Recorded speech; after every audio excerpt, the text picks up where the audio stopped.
Tem segredo que pesa tanto na alma, sabe? Que parece que entorta a gente antes mesmo da idade chegar. Eu carreguei um fardo desses por décadas. Aquele broche dourado com um esquadro e um compasso que meu marido, o Roberto, usava no terno. Eu chegava a tremer só de olhar. Não era só um enfeite, não, meu bem. Era o símbolo do poder que ele tinha, do império de horrores que ele construiu por baixo dos sorrisos e dos apertos de mão. As moças que sumiam, uma depois da outra. Elas tinham um padrão. Todas novinhas, todas cheias de sonhos. E todas sem família por perto para fazer pergunta difícil. Eu via no olhar delas o mesmo brilho que um dia eu tive, antes de entender que nem toda prisão tem grade que a gente pode ver. Quando eu achei o primeiro diário, escondido lá na casa de campo, com aquelas anotações sobre mercadoria enviada e exemplares defeituosos descartados, alguma coisa dentro de mim morreu. Porque eu sabia, lá no fundo, que aquelas meninas não tinham simplesmente fugido com as joias, como ele dizia para todo mundo. E o pior de tudo, o mundo inteiro achava que eu era a mulher mais sortuda de Campinas. Meu nome é Beatriz Mendes Ferreira, mas o pessoal aqui de São Paulo me conhece como Dona Bia, do Antiquário. Tenho 85 anos nas costas. E umas histórias que, se as paredes da minha loja, a relíquias, histórias, pudessem falar, iam fazer muito figurão dessa cidade perder o sono. A maioria me vê só como uma velhinha simpática que vende coisa antiga, sabe? Acham graça no meu jeito de olhar cada peça, como se guardasse um tesouro. Mal sabem eles que eu aprendi a procurar os detalhes, a ler nas entrelinhas quando a minha vida dependia disso. Hoje eu sou respeitada, o povo me cumprimenta na rua, me convidam para tudo que é evento da comunidade. Quem me vê toda arrumadinha com meu relógio de bolso pendurado no pescoço não faz ideia de que já fui prisioneira. Prisioneira num casamento que escondia horrores que a alta sociedade dessa cidade fazia questão de não enxergar. Antes de eu continuar a minha história, queria saber de onde você está me ouvindo. Já escutei relatos parecidos de Manaus a Porto Alegre, e isso me faz pensar que eu não estava sozinha, não. Me conta aí nos comentários a sua cidade, e se você já ouviu falar de moças que sumiram sem deixar rastro por aí. Porque olha só, esses segredos, eles estão enterrados por todo canto desse nosso Brasil, só esperando alguém com coragem para desenterrar. E hoje, com a idade que eu não tenho mais nada a perder. O que eles podem fazer comigo agora? Já vivi demais, já escapei do pior. E tem muita gente por aí que ainda acha que certas portas devem continuar fechadas. Era 1957. Eu tinha 19 aninhos e Campinas era daquelas cidades onde todo mundo se conhecia. Pelo menos era o que a gente pensava. Uma cidade bonita, mas provinciana que só vendo. Naquela época, para uma moça de família simples como eu, filha de ferroviário, o futuro era um só: casar e ter filhos. Se desse sorte, arranjava um marido que não bebesse muito e não batesse nas crianças. Se desse muita sorte, ele também não batia nela. Mas sonhar alto, isso não era pro nosso bico, não. Estudei até onde deu. Trabalhava ajudando minha mãe com as costuras para fora, e minha diversão era ler umas revistas emprestadas e passear na praça no domingo, depois da missa. Foi num domingo desses que o Roberto Albuquerque me viu pela primeira vez. Ele tinha 34 anos. Era o dono da Tecidos Finos Albuquerque, a loja mais chique da cidade. Já tinha filial em Jundiaí e estava começando a abrir loja em São Paulo. Um homem imponente, sabe? Sempre de terno bem passado, sapato brilhando tanto que dava para ver o reflexo. Falava macio, com um jeito de olhar que parecia que via através da gente. E aquele broche dourado na lapela, que eu só fui entender o que significava muito, mas muito tempo depois. Quando ele começou a me cortejar, mandando flores em casa, aparecendo por acaso nos lugares onde eu estava, minha família ficou em polvorosa. Imagina só, o seu Roberto, o homem mais cobiçado da cidade, de olho na nossa Bia. Meu pai ficava todo orgulhoso quando falava do pretendente da filha. Minha mãe começou a me ensinar umas receitas especiais, dizendo que homem a gente pega pelo estômago. E eu, boba que era, me sentia a própria Cinderela. Todo mundo dizia que eu tinha tirado a sorte grande. As vizinhas passavam e cochichavam. As amigas da igreja me olhavam com uma mistura de inveja e admiração. Que sorte a sua, Bia, elas diziam. Um homem rico, de boa família, religioso e ainda por cima, bonito. Eu me sentia flutuando, sabe? Como se Deus tivesse me escolhido a dedo para uma vida que nem nos meus sonhos mais loucos eu imaginava. Quando o Roberto vinha me buscar de carro, um Chevrolet imponente, numa época em que ter carro já era um luxo, eu sentia os olhares seguindo a gente pela rua. A filha do seu Ferreira, indo jantar em restaurante chique, sendo cortejada por um homem daqueles, era um conto de fadas acontecendo bem na minha frente. O namoro foi rápido, só 3 meses. Roberto dizia que homem de verdade não enrola, decide e pronto. Eu achava aquilo um charme, uma prova de amor. Nossa, como eu estava enganada. Nas poucas vezes que a gente ficou sozinho, ele sempre manteve uma distância respeitosa. Diferente dos outros rapazes que eu conhecia. Isso me deixava impressionada. Um cavalheiro, eu pensei. Hoje eu sei que era cálculo. Ele estava me avaliando, me estudando, como quem examina uma peça antes de arrematar. E eu, ingênua, confundia aquele olhar frio e analítico com admiração. No nosso noivado, uma festinha pequena, mas elegante, lá no salão da paróquia, ele me deu um conjunto de joias que deixou todo mundo de boca aberta. Foi a primeira vez que eu vi o poder que ele tinha sobre as pessoas. Todos adulavam ele. Riam das piadas sem graça dele. Concordavam com tudo que ele falava. E eu me senti importante por estar do lado dele. O casamento foi numa manhã de sol, em abril. Eu usei um vestido que foi da minha mãe, ajustado e modernizado pelas costureiras da loja dele. Roberto parecia satisfeito, mas não exatamente feliz. Na época, eu achei que era por causa da seriedade dele, do peso da responsabilidade. Hoje eu sei que era porque para ele aquilo era só um negócio. A aquisição de mais uma propriedade. Na cerimônia, estavam presentes vários homens que eu nunca tinha visto. Todos usando o mesmo tipo de broche que o Roberto, aquele com o esquadro e o compasso entrelaçados. Eles o cumprimentavam de um jeito estranho, quase com reverência. Um deles, um senhor de cabelo grisalho chamado Seu Arthur, me olhou com uma cara que hoje eu reconheço como pena. Na hora, achei que era emoção pelo momento. Nossa lua de mel foi em Gramado, que já era um destino chique naquela época. Foi lá que eu comecei a conhecer o verdadeiro Roberto. Na primeira noite, ele foi tão frio, tão mecânico, que me senti um objeto. Quando eu chorei, confusa e com medo, ele me olhou com desprezo e disse que eu devia agradecer por ter sido a escolhida, que muitas dariam tudo para estar no meu lugar. Nos dias seguintes, ele estabeleceu as regras, como eu deveria me vestir, como me comportar em público, quem eu podia ou não ter como amiga quando a gente voltasse.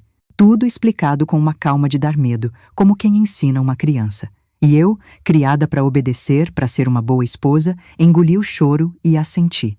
Achei que era normal, que eu precisava me adaptar, que com o tempo ele ia ficar mais carinhoso. Voltamos para Campinas e fomos morar na casa dele. Uma mansão no bairro mais nobre da cidade, com móveis importados e 3 empregadas. Nas primeiras semanas, Roberto me apresentou ao seu círculo social. Outros empresários, uns advogados, o prefeito, o juiz, todos homens importantes. E todos com aquele mesmo broche na lapela. As esposas eram como eu, jovens, bonitas, caladas. Algumas tinham um olhar vazio que eu só fui entender muito tempo depois. Roberto me exibia como um troféu, sempre fazendo questão de falar como eu vinha de uma família simples, mas honesta, como se isso fosse uma coisa exótica. E eu sorria, agradecia, servia as bebidinhas e os petiscos, sendo a anfitriã perfeita que ele exigia que eu fosse. 2 vezes por semana, às terças e quintas, o Roberto saía para o que ele chamava de reuniões de negócios. Voltava sempre tarde. Às vezes, cheirando a cigarro e bebida cara. Outras vezes, com um perfume de mulher diferente que eu fingia não sentir. O humor dele variava.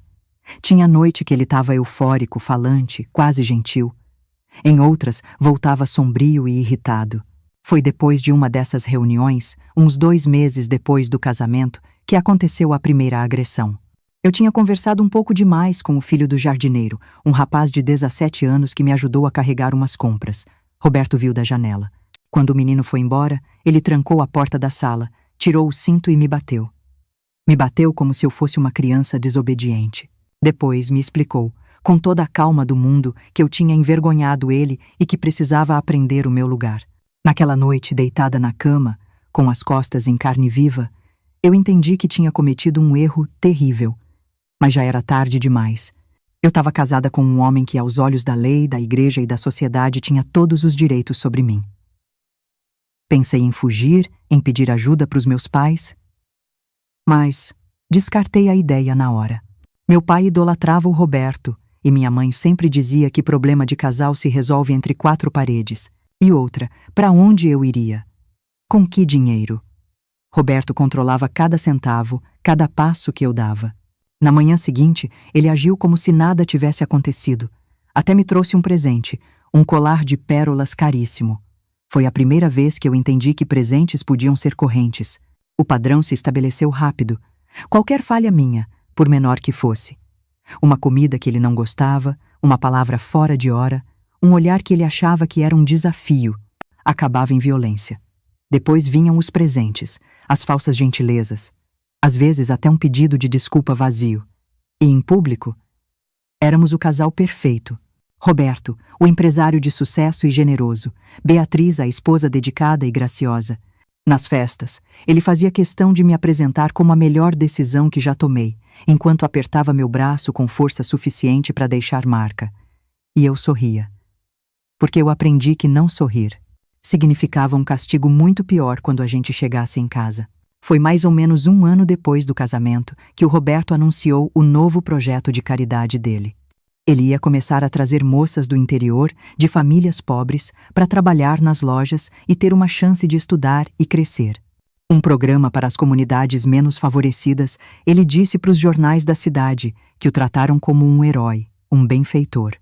Para mim, ele explicou que eu seria responsável por orientar essas moças, ensinar bons modos, supervisionar o trabalho e os estudos delas. Elas morariam em alojamentos, construídos nos fundos das lojas, com toda a estrutura. Na época, eu achei que era um projeto nobre de verdade. Pensei até que talvez o Roberto estivesse mudando, ficando mais humano. Nossa, como eu não podia estar mais enganada. A primeira moça chegou 2 semanas depois. O nome dela era Larissa. Tinha 16 aninhos e vinha de uma cidadezinha perto de Poços de Caldas. Era uma menina linda, de cabelos escuros e compridos, olhos vivos e um sorriso tímido que aparecia quando ela achava que ninguém estava olhando. O que mais me impressionou nela foi a garra dela, sabe? Tinha sonhos grandes, queria ser professora. Dizia que ia estudar muito, economizar cada centavo e um dia abrir a própria escolinha. Falava da família com um carinho, principalmente da mãe, que estava doente, e para quem ela prometeu mandar dinheiro. Eu me vi nela, de certa forma. A mesma ingenuidade, os mesmos sonhos, a mesma certeza de que o mundo podia ser um lugar bom. Roberto parecia especialmente interessado na Larissa. Fazia questão de acompanhar o progresso dela, como ele dizia. Passava na loja onde ela trabalhava quase todo dia, sempre com aquele sorriso que nunca chegava nos olhos. Eu notava como ela ficava tensa quando ele se aproximava. Como as mãos dela tremiam um pouquinho ao servir um cafezinho para ele, quando ele aparecia no alojamento para ver se estava tudo em ordem. Comecei a passar mais tempo com ela. Inventava tarefas para ela me ajudar para manter lá perto de mim, longe dele. Acho que ele percebeu. As surras pioraram naquela época. Mais ou menos 1 mês depois da chegada da Larissa, Roberto anunciou que ia ter uma reunião especial da loja maçônica dele. Era assim que ele chamava o grupo de homens com os broches iguais ao dele. Algumas funcionárias selecionadas deveriam servir as bebidas e as comidas no evento. Larissa estava na lista. Quando eu comentei que ela parecia muito nova para esse tipo de coisa, eu levei um tapa tão forte que caí no chão da cozinha. Você cuida da sua vida, ele disse com aquela calma de dar pavor. Eu sei exatamente o que eu estou fazendo. Na noite da reunião, eu vi a Larissa sendo levada por uma das empregadas, usando um vestido que a fazia parecer mais velha. Os olhos dela encontraram os meus por um segundo. Eles estavam cheios de medo.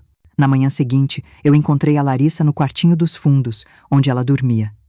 Ela estava sentada na beirada da cama, olhando para o nada.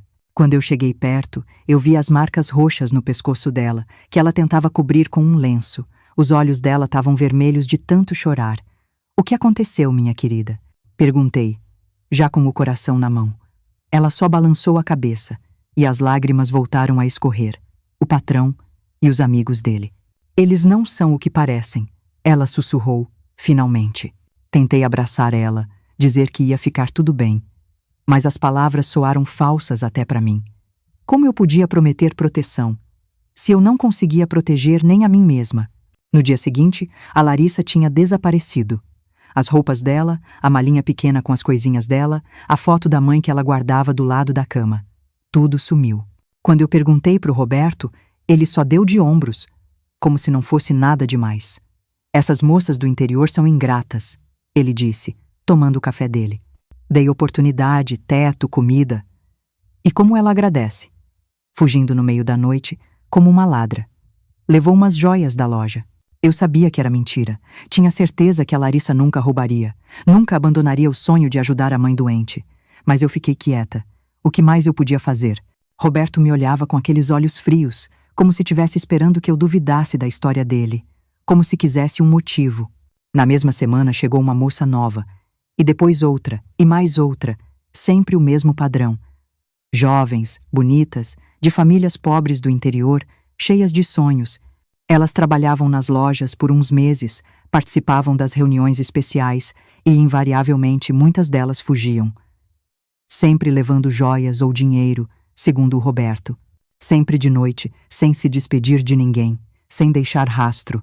E a cada desaparecimento, eu sentia um nó na boca do estômago apertar mais.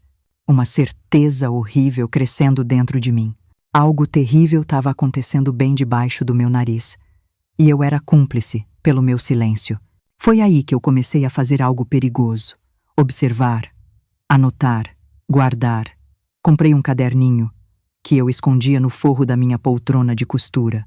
Nele, eu anotava nomes, datas de chegada, as características das moças, quando elas participavam das reuniões especiais e quando elas desapareciam.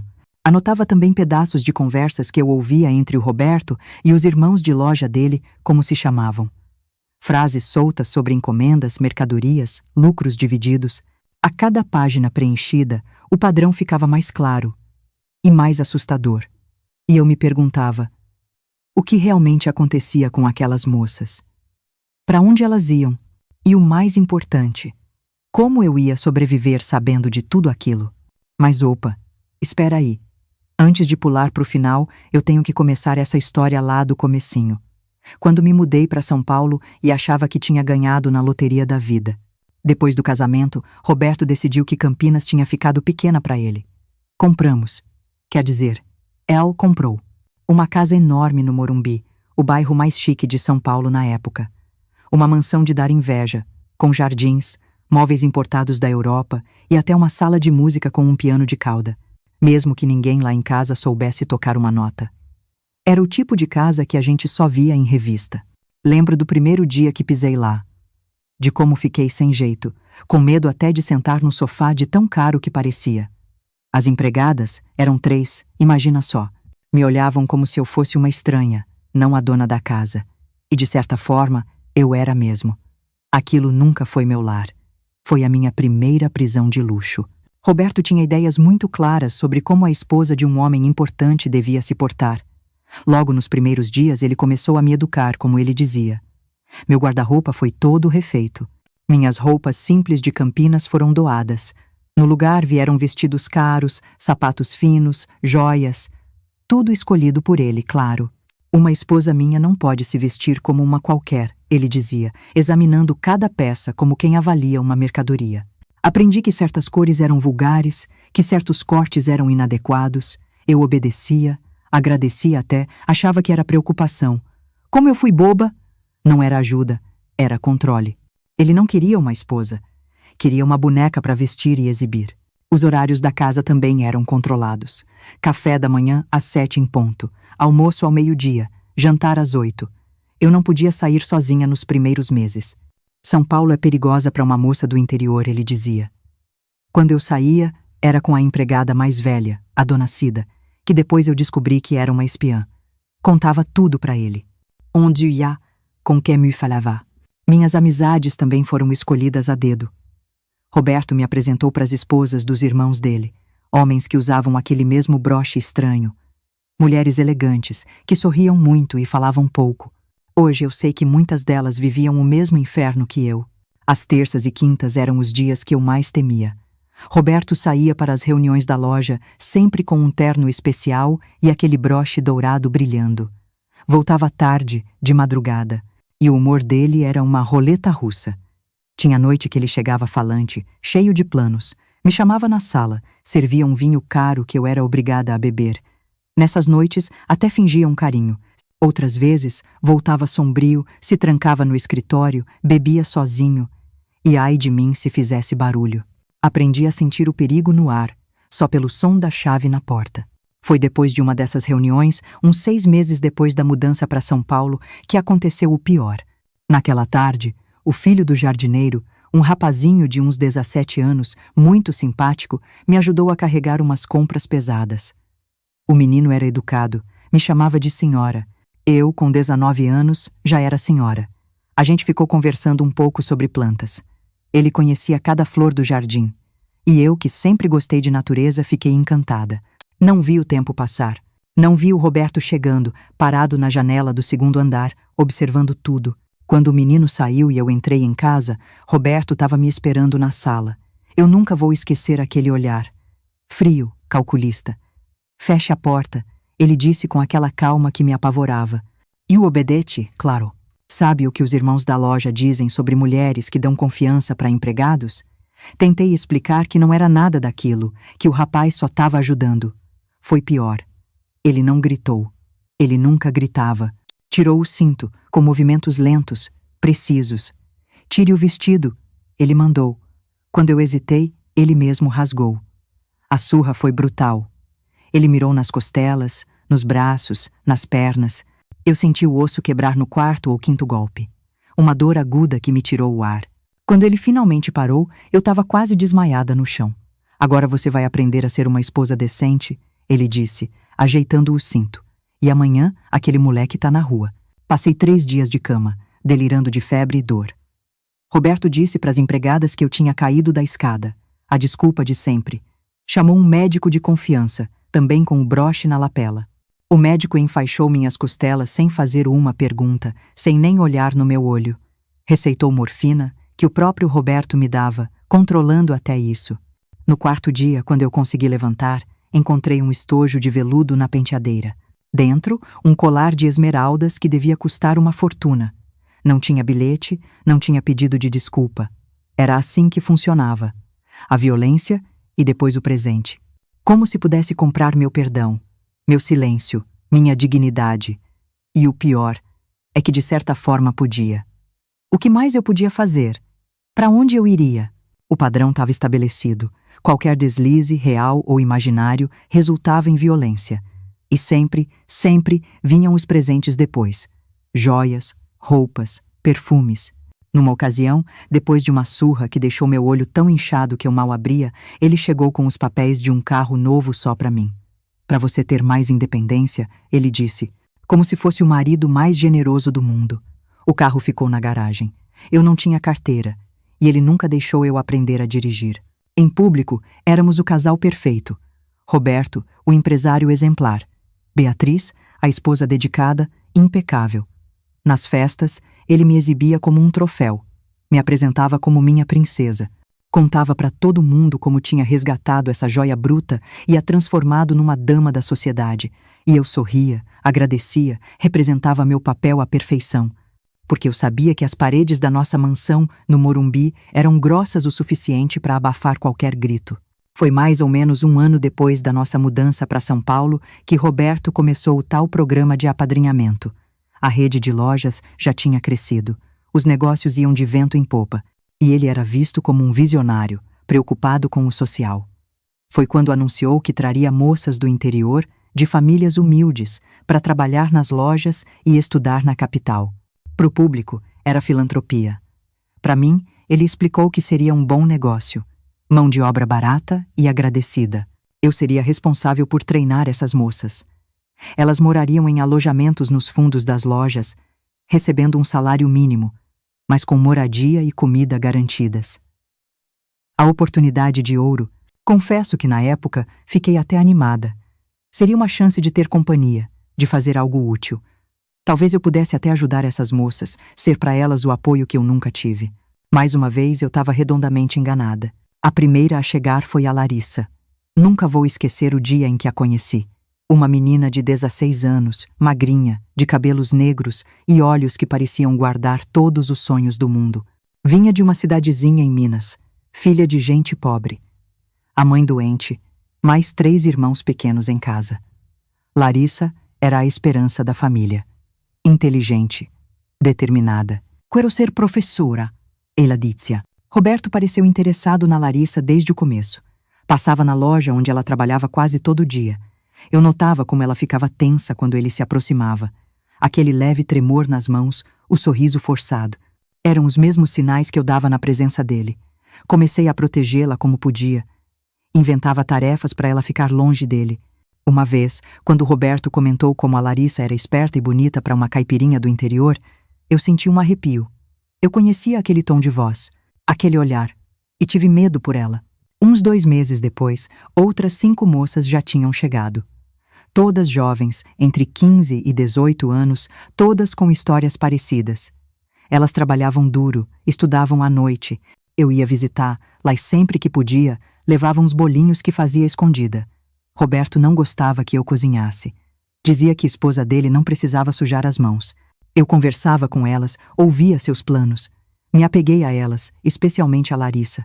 Foi quando Roberto anunciou que ia ter uma reunião especial da loja maçônica na sexta-feira. Seria na casa de campo de um dos irmãos e algumas funcionárias deveriam ir para servir os convidados. Larissa estava na lista. Meu estômago deu um nó. Tentei argumentar com o Roberto, dizer que ela era muito jovem. A resposta foi um tapa tão forte que caí no chão da cozinha, com um filete de sangue escorrendo da boca. Você cuida da sua vida, ele disse, com aquela calma de dar pavor. Eu sei exatamente o que estou fazendo. Na noite da reunião, vi a Larissa sendo levada. Ela usava um vestido que eu nunca tinha visto, preto, justo, decotado, completamente inadequado para a idade dela. Ela parecia apavorada. Nossos olhos se encontraram por um segundo. Havia um pedido de socorro ali. Não consegui dormir. Fiquei andando pela casa, imaginando o pior. Quando o Roberto chegou, já era quase de manhã. Bêbado, com mancha de batom na camisa. Desabou na cama e dormiu. Eu continuei acordada. De manhã bem cedo, corri para o alojamento. Encontrei a Larissa sentada na cama, olhando para o nada.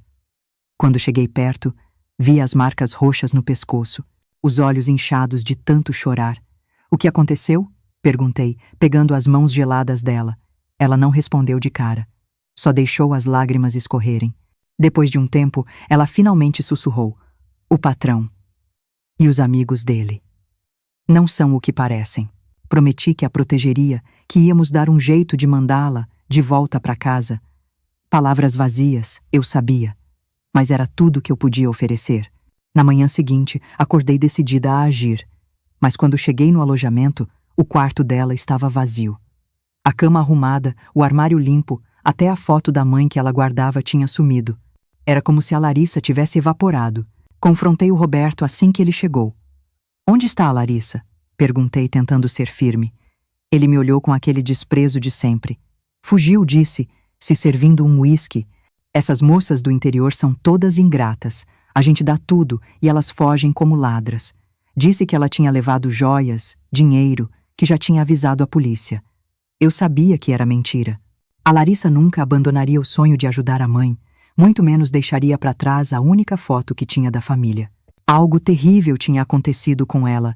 Eu sentia isso em cada fibra do meu ser. Mas o que eu podia fazer? Fiquei calada, engolindo o choro, a raiva, o desespero. E o Roberto sorriu, satisfeito com a minha impotência. Vocês conseguem imaginar o que eu senti? Uma parte de mim sabia que aquela história era mentira, mas a outra parte tinha medo demais para encarar a verdade. E você? Já ignorou algo terrível por medo do que ia acontecer? Já fez vista grossa para alguma coisa que lá no fundo você sabia que estava errada? Me conta aí nos comentários, com sinceridade, porque foi isso que eu fiz, ignorei o óbvio, por puro terror. O desaparecimento da Larissa foi só o primeiro, o ciclo recomeçou. Novas moças chegavam e depois de um tempo desapareciam. E a cada desaparecimento, Roberto contava a mesma história. A ingratidão, o roubo, a fuga. Eu fingia acreditar, mas por dentro, alguma coisa estava mudando. O medo começava a dar lugar para outra coisa. Uma raiva surda, profunda. Foi quando decidi que, se eu não podia salvar aquelas moças, pelo menos eu ia registrar o que acontecia com elas, para garantir que não fossem completamente esquecidas. Comprei um caderninho, daqueles de escola, e escondi no forro da minha poltrona de costura. Nele, comecei a anotar tudo: nomes, idades, de onde vinham, quando desapareciam, pedaços de conversas que eu ouvia, encomendas, mercadorias, lucros divididos, e a cada página preenchida, uma verdade monstruosa começava a se formar. Os meses seguintes foram um pesadelo em câmera lenta, sabe? O programa do Roberto virou uma máquina. A cada 2 ou 3 meses chegavam novas moças, sempre jovens, bonitas, desesperadas. Vinham de cidadezinhas de Minas, do Paraná. Meninas que nunca tinham saído de casa e olhavam para São Paulo como se fosse o paraíso. E o Roberto, ele tinha um olho clínico para escolher as mais vulneráveis, as que não tinham para onde voltar. Elas chegavam cheias de esperança, trabalhavam duro, sonhavam. E então, depois de uns meses, vinha o convite para servir numa das reuniões especiais. Algumas voltavam, diferentes, caladas, assustadas. Outras simplesmente não voltavam. Fugiram, as ingratas, ele dizia com aquele sorriso que me dava calafrios. Eu contava. Entre 1958 e 1960, pelo menos 17 moças fugiram desse jeito. 17 vidas que sumiram como fumaça. Meu caderninho secreto foi se enchendo de nomes, datas, detalhes. Maria Lúcia dos Santos, 17 anos, de Varginha, desapareceu em junho. Deixou para trás uma carta da mãe doente. Antônia Ribeiro, 16 anos, de Londrina, fugiu na mesma noite da tal reunião. Juraci Oliveira, 15 anos, de Uberaba. Sumiu depois de servir numa festa na casa de campo do doutor. Sampaio, outro irmão da loja. Página após página de histórias interrompidas. Às vezes eu ouvia pedaços de conversas, encomendas do norte, mercadoria de primeira, valor de exportação. Demorei tempo demais para entender que eles não estavam falando de tecidos. Enquanto isso, minha própria prisão ficava cada vez mais apertada. Meu irmão mais novo, o Carlos, se mudou para São Paulo em 1959. Senti como se um raio de sol tivesse entrado na minha vida. Ele vinha me visitar, trazia notícias. Roberto não gostava, mas tolerava. Afinal, era meu irmão. Mal sabia eu que aquela pequena ilha de conforto também seria engolida pelo mar de horrores. Foi num domingo, durante um almoço, que notei algo diferente no Carlos. Ele estava mais sério, e então eu vi o broche, pequeno, discreto, mas inconfundível. O esquadro e o compasso dourados na lapela do paletó novo. Meu sangue gelou. Roberto, percebendo meu choque, abriu um sorriso que me deu ânsia. Seu irmão agora é um de nós, ele anunciou. Um novo membro da loja. Estou orientando pessoalmente a iniciação dele. Olhei para o Carlos, implorando com os olhos para que fosse uma piada. Ele só baixou o olhar, envergonhado, mas orgulhoso. Naquele momento, eu perdi minha última esperança de ajuda. 2 semanas depois, consegui ficar a sós com o Carlos. Com o coração na garganta, contei tudo.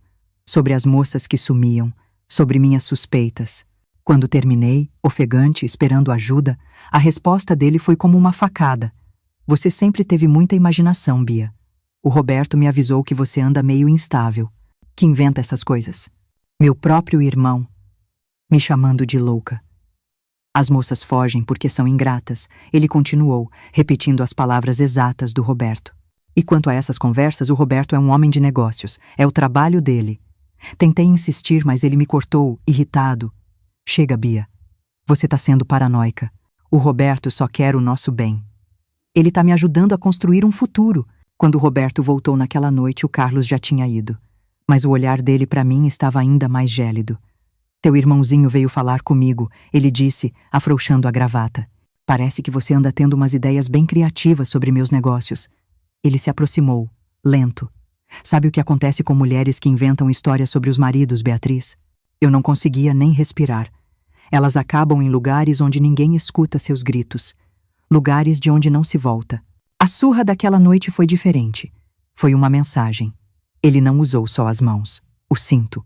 Usou um atiçador de lareira, de ferro, mirando nas costelas, nas pernas, nunca no rosto. Em algum momento eu desmaiei. Quando acordei, numa poça do meu próprio sangue, ele estava sentado numa poltrona, com um copo de uísque na mão. Você vai aprender a ficar calada, ele disse. Ou da próxima vez. Eu não paro. Na manhã seguinte, eu mal me mexia. Você caiu da escada, ele anunciou, enquanto 2 dos irmãos dele me carregavam para o carro. Foi um acidente terrível. Está delirando de dor, dizendo coisas sem sentido. É o que vamos contar a todos no hospital. O hospital era uma clínica particular de outro irmão da loja. Fiquei lá por quase 2 semanas. Os médicos e enfermeiras fingiam acreditar, me sedavam sempre que eu tentava falar. Foi lá que conheci a Dona Cida, uma enfermeira diferente, mais velha, com olhos gentis. Ela entrava no meu quarto de noite, quando o movimento era menor. Me mandaram embora de uma das lojas do Roberto anos atrás, ela contou uma noite. Porque eu fazia perguntas demais, sobre as moças que sumiam. Ela olhou para a porta e sussurrou no meu ouvido. Eu sei o que acontece com as moças. Minha prima foi uma delas. Meu coração disparou. O que aconteceu com ela? Perguntei. Dona Cida respirou fundo. Ela tinha 17 anos. A história oficial foi que ela fugiu. Mas 1 ano depois, recebi uma carta. Ela hesitou. Ela estava no Mato Grosso, numa casa, servindo homens. Disse que havia dezenas como ela, todas trazidas do sul pelos homens do broche dourado. Tráfico, a palavra que eu não ousava pensar. Roberto e os irmãos não estavam só abusando das meninas. Estavam vendendo elas, enviando para prostíbulos em lugares remotos, onde ninguém nunca as procuraria. Há quanto tempo isso acontece? Perguntei, sentindo um frio na espinha. Anos, respondeu Dona Cida. Décadas, talvez. É um esquema grande, organizado. Tem gente poderosa envolvida. Eles usam a maçonaria como fachada. Antes que a gente pudesse continuar, ouvimos passos. Dona Cida voltou à sua postura profissional e saiu. Nas noites seguintes, esperei por ela. Mas ela não voltou mais. Foi transferida, disse outra enfermeira, sem dar importância. Voltei para casa pior do que quando entrei. Agora eu sabia. Sabia que estava casada com um monstro, o chefe de uma rede de tráfico de pessoas. E eu não podia fazer nada. Quem acreditaria em mim? Meu próprio irmão tinha me traído. A polícia estava no bolso deles. Era minha palavra contra a de dezenas de homens poderosos. Quando entrei naquela casa de novo, o desespero me engoliu. Roberto me recebeu com um buquê de rosas e um colar de diamantes. O ritual doentio de sempre. Bem-vinda de volta, querida. Ele sorriu. Espero que tenha aprendido a lição. Minha prisão agora tinha virado uma camisa de força. Foi nesse estado que fiz uma descoberta que quase me fez desmaiar. Ao entrar no closet, notei que minhas coisas estavam mexidas. Gavetas entreabertas, caixas desalinhadas. Alguém tinha vasculhado tudo. Meu coração gelou. O diário.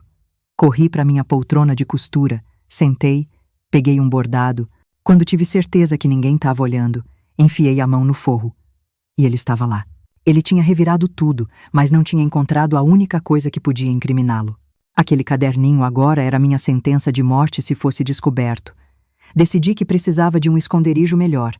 Naquela noite, desci até a biblioteca. Havia uma Bíblia antiga, enorme, numa estante alta, que nunca era tocada. Com uma lâmina de bordar, cortei um buraco no meio de várias páginas. Ali, escondi meu diário. Os meses seguintes foram um exercício de sobrevivência. Eu me tornei uma atriz ainda melhor. Sorria, agradecia, era a anfitriã impecável. Por dentro, porém, algo mudava. O medo ia dando lugar a uma raiva fria, calculista. Eu continuei meu diário. Se algo acontecesse comigo, pelo menos aquele registro ficaria. Foi numa festa em casa que tudo mudou. Roberto estava no centro da sala, cercado por seus irmãos. Do outro lado, as esposas. Mulheres elegantes, caladas, como eu. Mas naquela noite, eu observei melhor. Vi um olhar trocado entre 2 delas quando Roberto mencionou uma nova leva de moças. Vi como a outra apertou o copo quando o marido fez uma piada sobre exportações para o norte. E então, uma delas, a senhora Andrade, Carmela, se aproximou de mim. Enquanto elogiava as flores, sua mão tocou a minha por um instante. e senti um papelzinho sendo pressionado na minha palma. Quando consegui ler, dizia: Biblioteca. 23. Borboleta. Às 11 da noite em ponto, com o coração na boca, entrei na biblioteca. Carmela já estava lá, com outras 2 esposas. Nós sabemos que você sabe, ela disse, baixinho. Vimos nos seus olhos. Eu hesitei. Podia ser uma armadilha. Então Carmela lentamente levantou a manga do vestido, revelando cicatrizes antigas. Todas nós carregamos marcas, ela disse. Não estamos sozinhas. Somos um círculo. Mulheres que sabem, que veem, que estão cansadas de fingir. As lágrimas vieram. Depois de tanto tempo, eu não estava sozinha. Temos um código, explicou outra. A borboleta, disse, tocando num broche que Carmela usava. É um dos nossos sinais. Significa que somos confiáveis. Descobri que já eram 17 mulheres, espalhadas, coletando informações, documentos, construindo um caso em segredo. Vocês sabem? O que acontece com as moças? Perguntei. Sabemos, confirmou Carmela. Algumas são vendidas para prostíbulos. Outras, as que resistem demais. Essas têm um destino pior. O silêncio que se seguiu disse tudo. O que podemos fazer? Perguntei, a desesperança voltando. Eles controlam tudo. A outra sorriu, um sorriso determinado. Ser subestimada é a nossa maior vantagem. Eles nos veem como sombras. Não imaginam que podemos nos unir. Antes que a gente pudesse continuar, ouvimos passos. Rapidamente elas pegaram um livro, fingindo admirar uma ilustração. Quando a porta se abriu, um convidado bêbado pediu desculpas e saiu. Elas eram especialistas em dissimulação, como eu. Antes de voltarmos para a festa, Carmela apertou minha mão e sussurrou. Você não está mais sozinha, Beatriz. Lembre-se disso. Voltei para a festa com um coração mais leve. Eu tinha um segredo. Mas agora, eu também tinha aliadas. Havia uma rede de mulheres. Havia um plano. Havia esperança. Aposto que você não vai ter coragem de deixar um joinha nesse vídeo. A sociedade prefere fingir que essas histórias não existem. Prove que você é diferente. Cada joinha é um tapa na cara dos que querem silenciar mulheres como eu. Porque veja bem, o que eu tô contando não é só a minha história. É a de centenas, talvez milhares de mulheres. Naquela noite eu entendi. Eu não estava sozinha na minha dor, nem na minha luta. Nos dias que se seguiram, comecei a notar os sinais. O broche de borboleta. As palavras-chave. Era uma linguagem secreta. Carmela me explicou tudo. Começou há quase 10 anos, com 3 de nós. Mas então percebemos que podíamos fazer mais. Aprendi que cada uma tinha uma função. Uma, esposa de médico, conseguia informações das clínicas. Outra, de um despachante, conseguia dados de rotas de transporte. Havia mulheres infiltradas como empregadas, como secretárias. E qual seria o meu papel? Perguntei. Você está numa posição única, Beatriz, disse Carmela. Você é a esposa de um dos líderes. Ele confia tanto no seu medo que às vezes baixa a guarda. Você pode ser nossos olhos e ouvidos no centro da operação. Era o papel mais perigoso de todos. Mas eu aceitei. Que escolha eu tinha? Continuar assistindo aquele horror ou arriscar tudo por uma chance de justiça? Se eu ia morrer de qualquer jeito, que fosse lutando. Assim, me tornei parte daquela resistência silenciosa. Continuei com meu diário, mas agora também passava informações para a rede. Um bilhete num livro da biblioteca, uma frase codificada num chá, um padrão de bordado. O perigo era constante, cada movimento uma dança na beira do abismo. Foi assim que, lentamente, peça por peça, começamos a construir um caso contra eles. Contra a rede de tráfico que operava sob a fachada da maçonaria. Não sabíamos quando ou como, mas seguíamos em frente. E foi essa certeza de não estar mais sozinha que me manteve viva. Cada informação que eu passava era um ato de resistência. Cada nome de moça que eu anotava era uma promessa silenciosa. Você não será esquecida. Sua vida importa. Era pouco, mas era tudo que a gente podia fazer. E às vezes, nos dias mais escuros, era o suficiente. Depois que descobri que não estava sozinha, minha vida ganhou um propósito. O medo continuava lá, claro, mas agora tinha uma esperança. Aprendi toda a linguagem secreta. Um lenço dobrado de certa maneira. Um broche na lapela esquerda. uma flor específica no arranjo da mesa. Nossos bordados carregavam mensagens.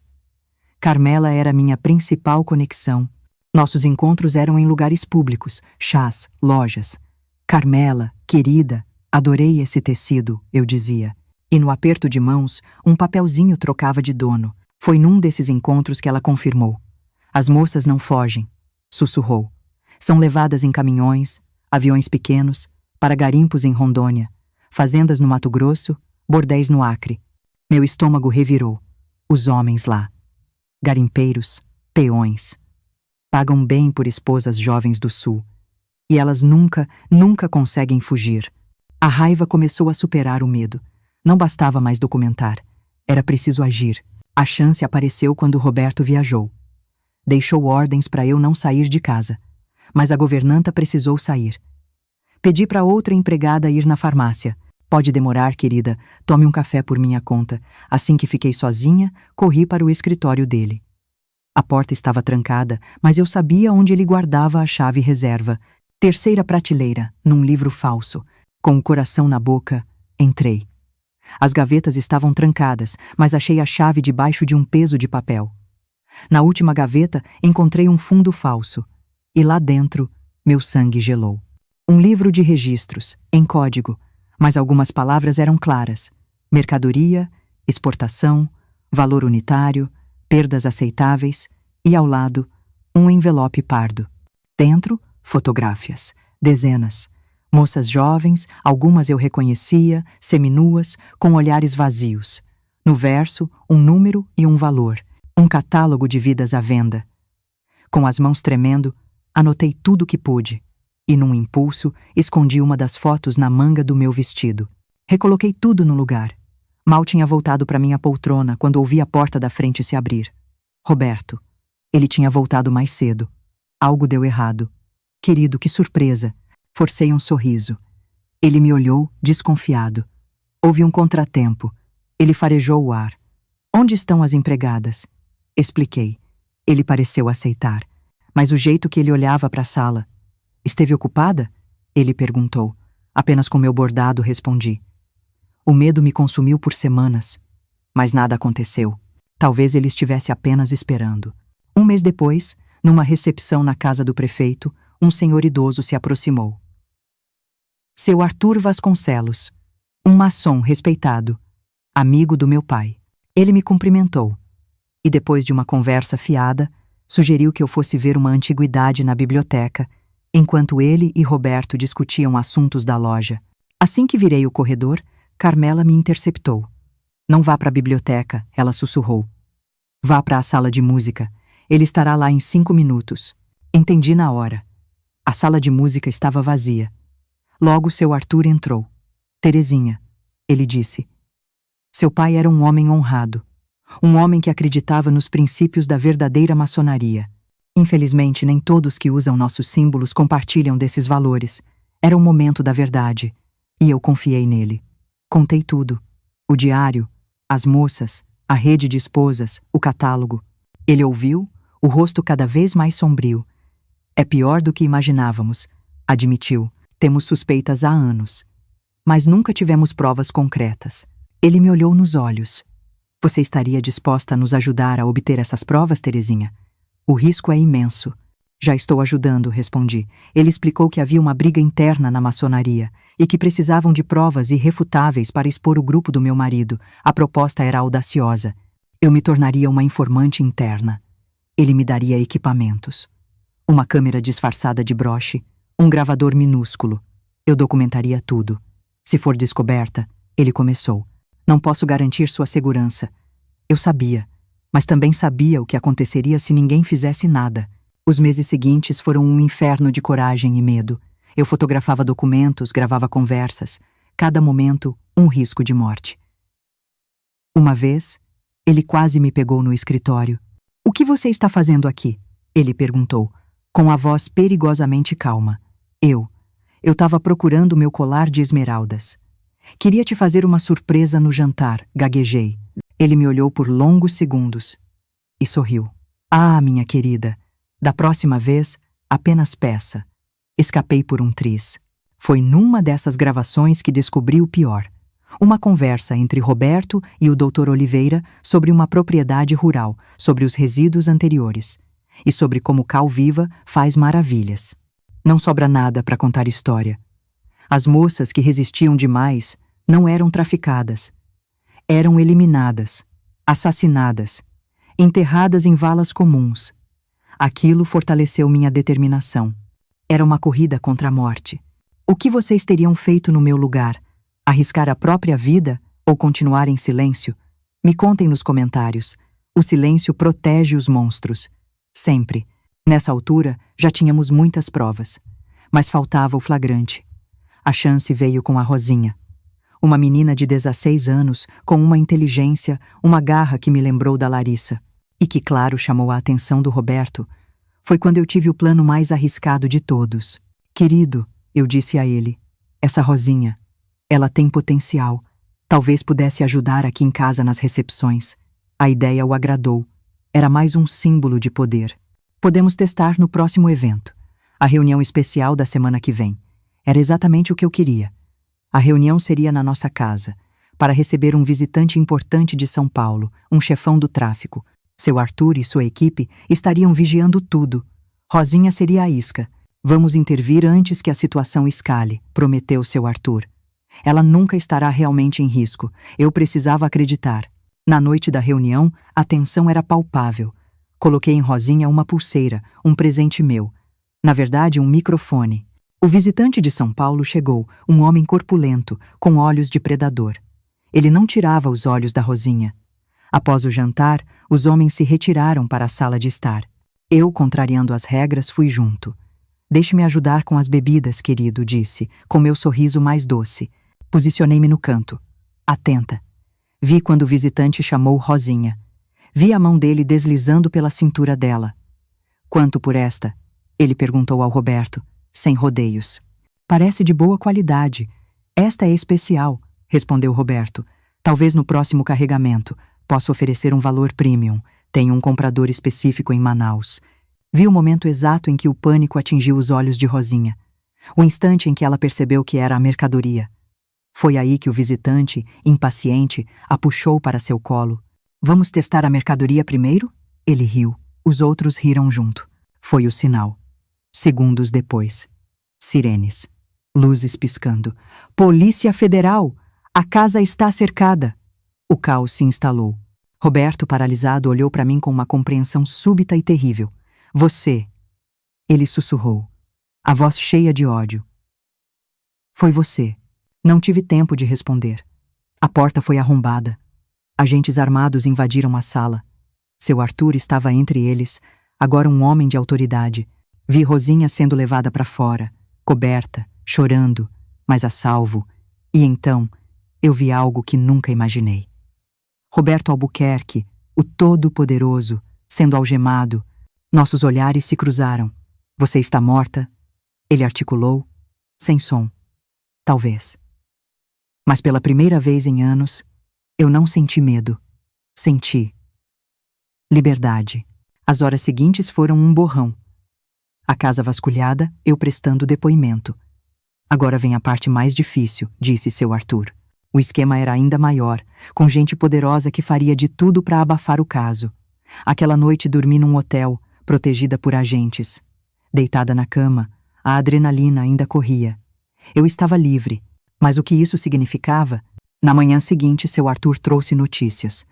Conseguimos resgatar 17 moças. Meu coração acelerou. A Larissa? Perguntei. Ele sorriu. Estava entre elas. Viva! As lágrimas vieram sem controle. Depois de tantos anos, ela estava viva. O processo de reconstrução foi lento, doloroso. Com a ameaça de expor tudo, conseguimos um acordo de divórcio que me garantiu uma parte da fortuna dele. Não era justiça, mas era um começo. Comecei a fazer terapia. Aos poucos, redescobri quem eu era antes do Roberto. E descobri uma paixão adormecida. Antiguidades. Comprei uma lojinha no centro histórico de São Paulo.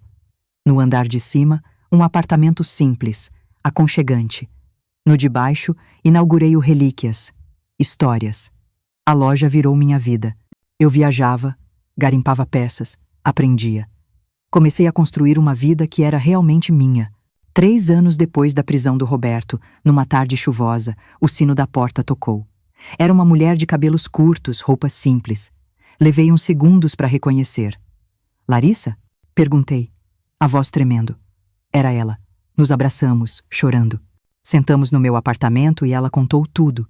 Os anos de cativeiro, o abuso, o desespero. O que me manteve viva, ela disse, foi a promessa que fiz à minha mãe de que um dia seria professora. Ela terminou os estudos e estava na faculdade. Seria professora. Enquanto falava, ela mexia num cordão.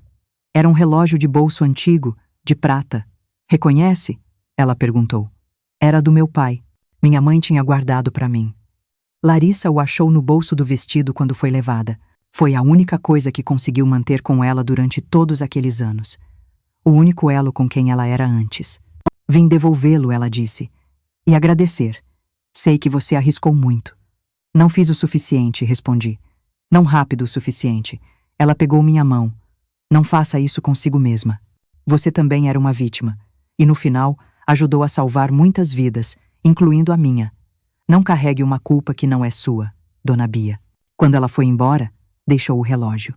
Agora ele pertence a você, insistiu. E me mostrou um pequeno broche que usava. Uma borboleta prateada. O nosso símbolo. Somos mais fortes juntas, ela disse. Nos anos seguintes, mantivemos contato. Larissa virou diretora de escola, casou, teve filhos. Todo Natal, eu recebia um cartão dela, com uma borboleta desenhada. O meu antiquário prosperou. E virou um ponto de encontro. Mulheres em situação de perigo começaram a me procurar, encaminhadas discretamente por Carmela, por Larissa, por outras que conheciam minha história. Quase sem perceber, eu construí uma rede informal de apoio, usando os mesmos códigos. Um broche de borboleta significava sou confiável. Uma xícara de chá servida de certa maneira sinalizava é seguro conversar aqui. Ao longo de décadas, usando uma rede de outros antiquários, livrarias, armarinhos, ajudei a localizar mais de 100 pessoas. Roberto cumpriu apenas 8 anos de prisão. Saiu em 1968, um homem quebrado. Morreu em 1972 de um ataque cardíaco num hotel barato no Rio. Não senti alegria. Apenas. Encerramento. Eu envelheci. O antiquário continuou lá. O relógio do meu pai, que parou de funcionar, eu continuei usando. As agulhas paradas no momento exato em que a Larissa apareceu na minha porta. Um lembrete de que mesmo quando o tempo parece congelado no sofrimento, ele eventualmente volta a fluir. Nunca me casei de novo. Minha liberdade era preciosa demais. Encontrei família de outras formas. Na nossa rede, que continua ativa até hoje. Agora com celulares, e-mails. As ferramentas mudaram, mas a essência é a mesma, mulheres ajudando mulheres. O medo silencia. É sua arma mais poderosa, mas ele pode ser vencido. Um dia de cada vez. A história continua sendo escrita não apenas pelos poderosos, mas por nós, as sobreviventes, as resistentes, as que se recusaram a ser silenciadas. Por cada mulher que estendeu a mão para outra e sussurrou: "Você não está sozinha. Eu sou Beatriz Mendes Ferreira, a Dona Bia do Antiquário. E essa é a história que escondi por décadas. Não saí nos jornais, mas em silêncio, com paciência de antiquária, ajudei a reescrever muitos destinos. Se quer ouvir mais histórias de mulheres que enfrentaram o impossível e venceram, se inscreve no canal Vovós do Brasil. Porque enquanto os homens escreviam a história oficial, nós, velhinhas de aparência inofensiva, estávamos nos bastidores, mudando o final. Antes de você ir, clica nesses quadradinhos que estão passando na sua tela. Cada clique é uma voz que se recusa a ser calada. Não deixe essas histórias se perderem no tempo. Clique agora. Ouça. E se junte a nós.